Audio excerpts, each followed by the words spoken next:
The time is 12 o'clock. Good afternoon. Here is the 12 o'clock edition of the Network News. Non-stop rains overnight again flooded the streets of metropolitan Manila and neighboring provinces today.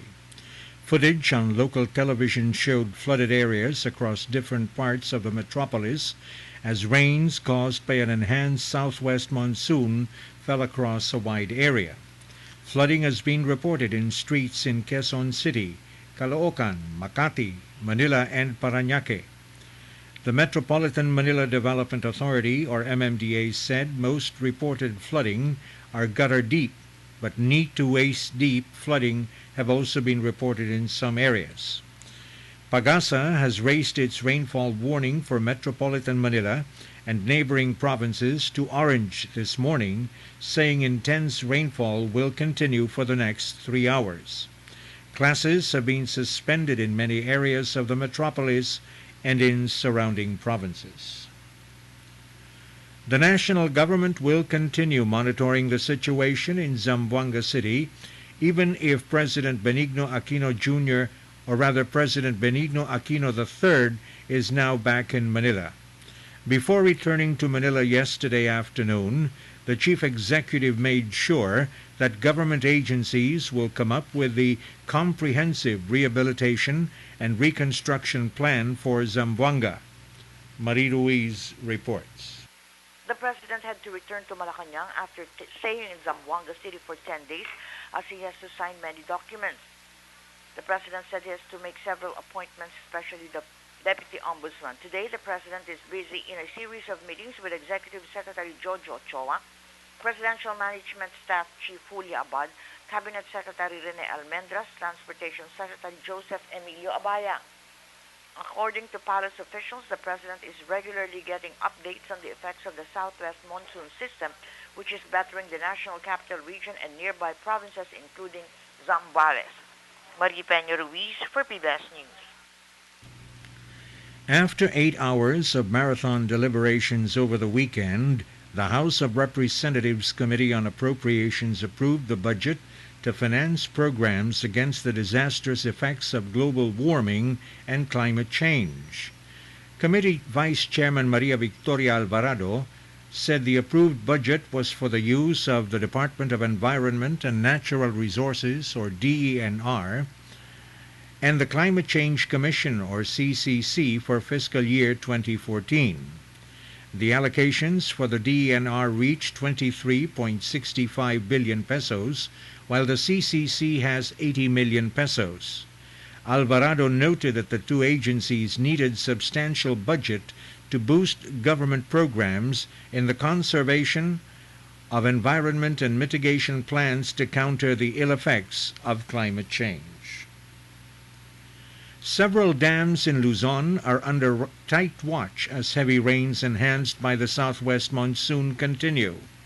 Alvin Baltazar reports. Several dams are under tight watch as its level are said to be escalating. According to Dr. Susan Estanueva, chief of the Hydrometeorological Division of Pagasa, as of this moment, they are strictly monitoring Ipo Dam, La Mesa, and Nangat Dam.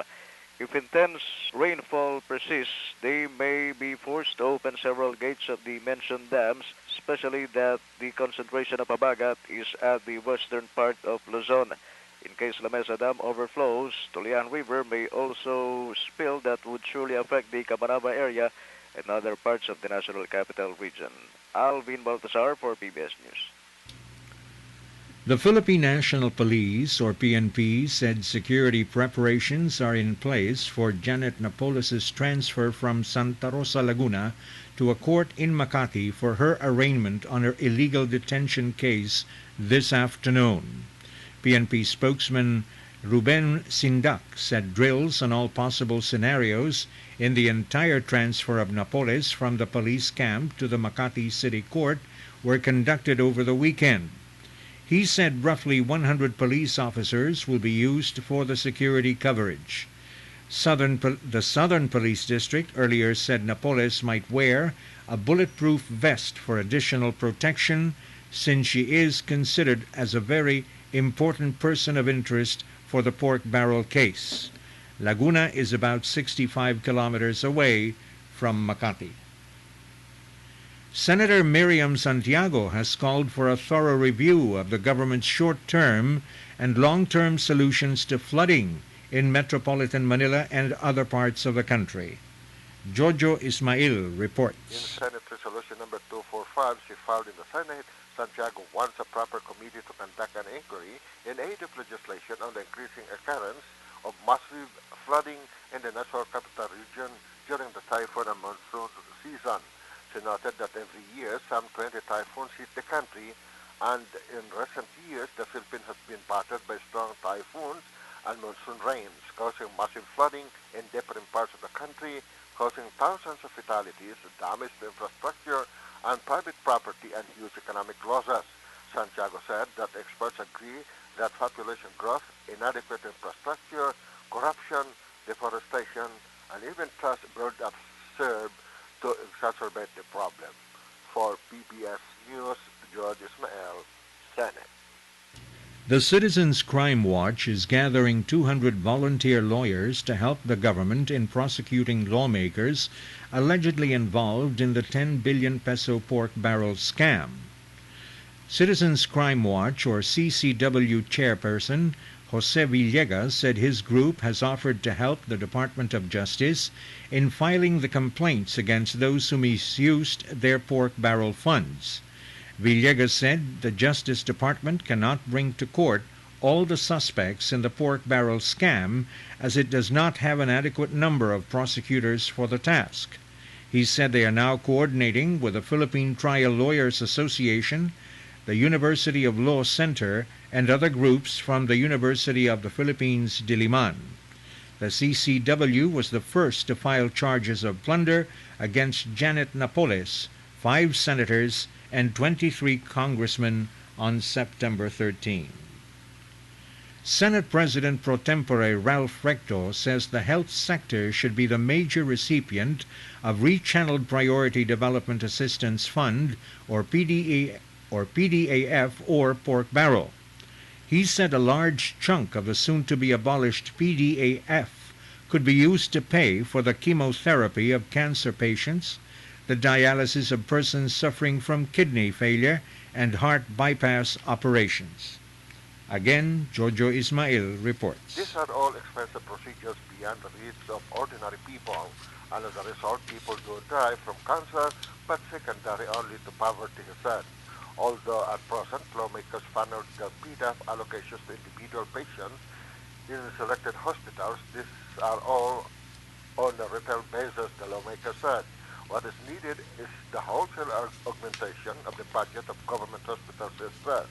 Rector said Congress can raise the budgets of tertiary hospitals like the Philippine General Hospital and specialty medical centers like the Philippine Heart Center, the Lung Center of the Philippines, National Kidney Transplant Institute, and the Philippine Children's Medical Hospital, and treat such move as a collective block allocation by all congressmen and all senators.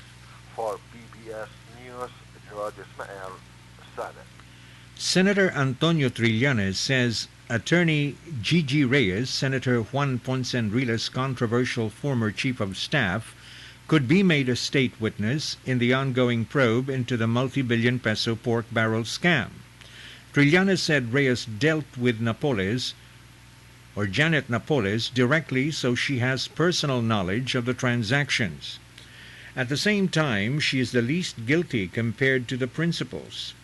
Trillanes is a vocal Enrile critic after the two clashed over back-channel talks with China and the division of Camarines Sur last year.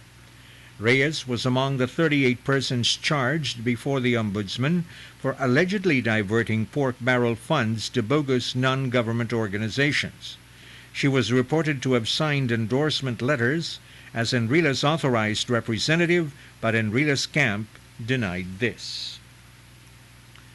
The Department of Energy has issued a confirmation of commerciality, or COC, to the Philippine Hybrid Energy Systems Incorporated, or PhESI, for the first phase of a 16-megawatt wind project in Puerto Galera, Oriental Mindoro.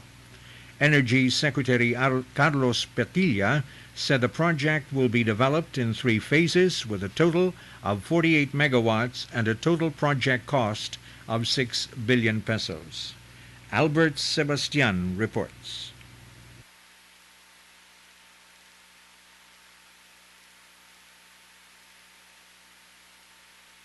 The COC is covered by Wind Energy Service Contract 2011-030-045, the first awarded under the Aquino administration. PhST Chief Operating Officer Nicanor Villaseñor said the project will complement the predominantly diesel power supply in Oriental Mindoro. He said the project is expected to be completed by early 2015, 10 months ahead of the December 2015 previous target date. The facility is situated in the mountain village of Baclayan, overlooking Puerto Galeras Resort over an area of 1,296 hectares. This is Albert Sebastian reporting for PBS News. Attorney Lorna Capunan says it will be the biggest scam of all if her client Janet Napoles is sent to jail for the crimes of others. Capunan said lawmakers have the mandate to know where their pork funds have been used and should thus be made accountable, adding that Napoles is only one person in the whole pork barrel scam. She said the senators cannot simply evade blame by saying they did not know what happened or claim they do not own the signatures affixed in the documents supposedly linking Napoles to the siphoning of the funds. Capunan also questioned why Napoles is the only one now in detention, even for an alleged crime not related at all to the plunder of public funds. Napoles is being held at Fort Santo Domingo in Santa Rosa, Laguna, while senators who have been slapped with plunder last week have continued on with their businesses. The Bangko Sentral ng Pilipinas is seeking an additional capital of 150 billion pesos to better perform its functions in promoting monetary and price stability. Bangko Sentral Deputy Governor Vicente Aquino said the additional capital, to be paid in 3 years until 2017, is under the Bangko Central's proposed amendments to its charter. Niema Portiz reports. Aquino explains that the scale and complexity of BSP's responsibility have been magnified by the growth of the Philippine economy and the expansion of its financial system, and the additional funding, he points out, would enable the BSP address the needs of such positive developments. The new Central Bank Act, or Republic Act 7653, enacted in 1993, mandated a 50 billion peso capital infusion for the BSP, but at present, 10 billion pesos has yet to be released to complete the total infusion of 50 billion. The national government assured it would release the amount later this year. Aquino also pointed out that 20 years have passed since the new Central Bank Act was signed into law, and with a globalized economy at present, there is a need, therefore, to strengthen the BSP to meet all risks and contingencies that come with it. Niema Portiz, PBS News. Lawyer Lorna Capunan has denied having been paid 20 million pesos for accepting the Janet Napoles case. Capunan also dismissed rumors she received properties as legal fees for representing Napoles, who has been accused of allegedly pocketing billions in public funds. Capunan admitted to being affected, however, since she has 5 boys. She said that when she took on the case, she understood that negative public opinion could hurt her 38-year career as a lawyer. On social media, Capunan is also being demonized as Napoles herself, but says it will not deter her from doing what she knows is right. The lawyer also said she has been receiving death threats, but said it is her father's legacy that keeps her going amid the accusations and allegations. Nearly 100 followers of Moro National Liberation Front, or MNLF founding chairman Nur Miswari, have been killed as the standoff between the MNLF fighters and government troops is about to enter its 3rd week. The Army's 7th Civil Relations Group said the death toll from the fighting had reached 125, including 99 from the MNLF, while another 117 gunmen were captured or have surrendered. Lieutenant Colonel Harold Kabunok said 11 soldiers had been killed in action and 133 wounded in action, while 3 police officers were killed with 13 wounded in action. He added at least 174 hostages had been rescued and 64 high-powered firearms and 13 low-powered ones had been captured from the MNLF.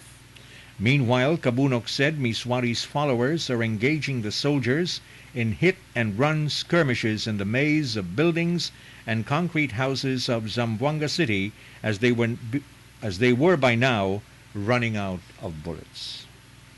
And with that, we conclude the 12 o'clock edition of the Network News.